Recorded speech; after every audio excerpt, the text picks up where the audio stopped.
Assalamualaikum warahmatullahi wabarakatuh. Perkenalkan, nama saya Farid Imanuddin, mahasiswa Universitas Terbuka, program studi pendidikan guru sekolah dasar dengan nomor induk mahasiswa 857756313 dari UPWJJ Semarang. Perkenalkan, nama saya Celatin Karisma dengan nomor induk mahasiswa 857749816 dari UPWJJ Semarang. Perkenalkan, nama saya Joko Priantoro, mahasiswa Universitas Terbuka dengan nomor induk mahasiswa 857748237 UPWJJ Semarang. Video ini diperuntukkan untuk mata kuliah Praktikum IPA DSD dengan kode mata kuliah PDJK 4107 Modul 7 Optik Kegiatan Praktikum 1 Sifat Cahaya dengan judul Percobaan Pemantulan Cahaya. Tujuan praktikum ini yaitu yang pertama, mengetahui sifat-sifat cahaya, lalu yang selanjutnya sifat-sifat bayangan yang dihasilkan oleh cermin, lalu sifat-sifat bayangan yang dihasilkan oleh lensa, lalu menentukan fokus cermin cekung dan menentukan fokus cermin cembung.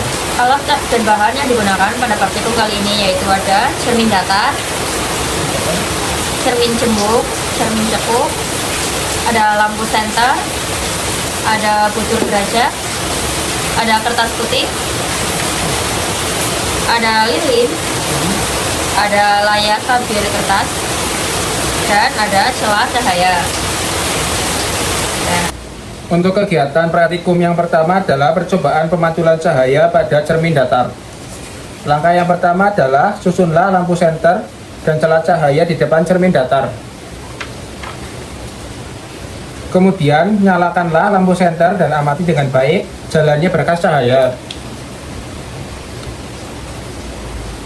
Gambarkanlah jalannya berkas sinar pada langkah 2 sehingga tampak sudut datang dan sudut pantulnya.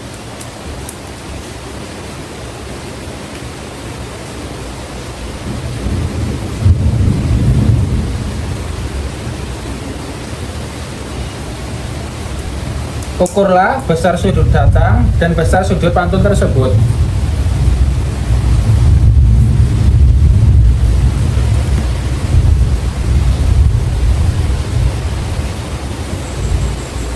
Besar sudut datang yaitu 10 derajat, sedangkan besar sudut cahaya pantul juga 10 derajat. Selanjutnya, letakkan sebuah benda yaitu lilin di depan cermin datar dan amati bayangannya selama benda itu Anda geser-geserkan di depan cermin datar. Kemudian, catatlah bagaimana sifat-sifat bayangan yang dibentuk oleh cermin datar tersebut.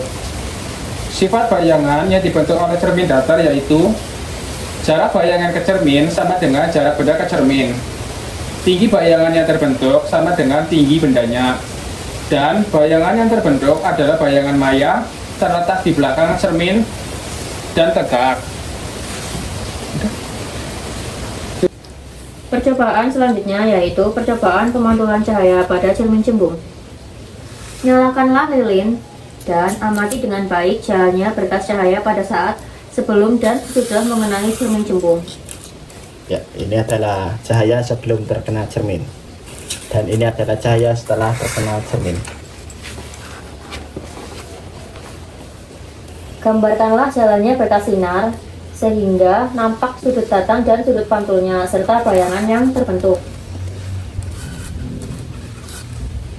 Ya, di sini ada bayangan lilinnya.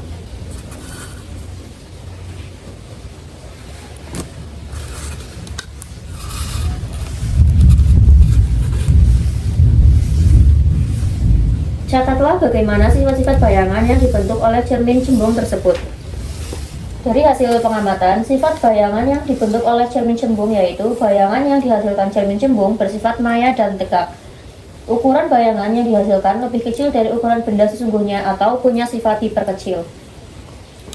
Percobaan selanjutnya adalah pemantulan cahaya pada cermin cekung. Yang pertama, susunlah alat dan bahan seperti yang sudah kita lakukan pada percobaan cermin cembung. Kemudian, nyalakan lilin.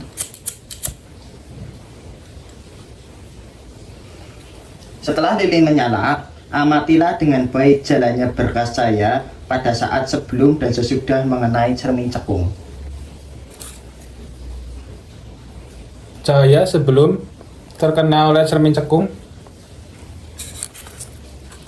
dan cahaya setelah terkena cermin cekung. Gambarkan jalannya berkah sinar pada langkah 2 tadi, sehingga tampak sudut datang dan sudut pantulnya serta bayangan yang terbentuk. Catatlah bagaimana sifat-sifat bayangan yang dibentuk oleh cermin cekung tersebut. Atur jarak benda atau letak layar agar pada layar terbentuk bayangan yang jelas dan tajam. Selanjutnya, ukur jarak benda dan jarak bayangan. Jika benda di depan cermin cekung terus digeser menjauhi cermin, maka pada jarak tertentu bayangan benda akan menghilang atau tidak tampak. Ukur jarak benda dari cermin cekung pada keadaan tersebut. Sifat bayangan yang dihasilkan oleh cermin cekung ialah apabila cermin didekatkan pada benda, maka sifat bayangan dibentuk adalah tegak, lebih besar, dan semu atau mayak.